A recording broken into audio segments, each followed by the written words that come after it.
The Montana Historical Society recently unveiled a new online exhibit through its digital vault. The exhibit looks to highlight some of the treasures held in the care of the Historical Society, making them more accessible for all to see.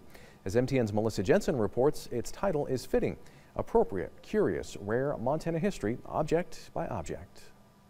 And that's a quote from an early publication that talked about the kinds of materials that the Society collected. And it said it collected things that were appropriate, curious, and rare, which is a phrase I've just always loved. Outreach and Interpretation Program Manager Kirby Lambert says it wasn't easy to pare down the Historical Society's hundreds of thousands of objects, artifacts, papers, photographs, and more to just a handful to showcase in the new online exhibit. They started at 500 and ended up at about 65. From there, they were organized into chapters. The first chapter, for example, is Montana before Montana. There were certainly people here for thousands of years before anyone ever thought about it being a state.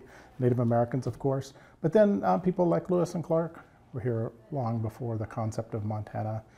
The collection includes the earliest letter in the research center dating back to 1810. By a trapper to Pierre Chouteau back in St. Louis about what was going on at the Three Forks area and their trading post there. The online exhibit showcases the letter and the transcription, since the original is written in French.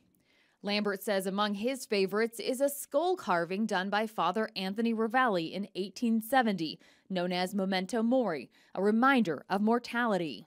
Just interesting to see the fact that it was, carved by Father Ravalli, and it's a physical connection to somebody who was so important to Montana history. And also his skill as a sculptor, because it looks so real.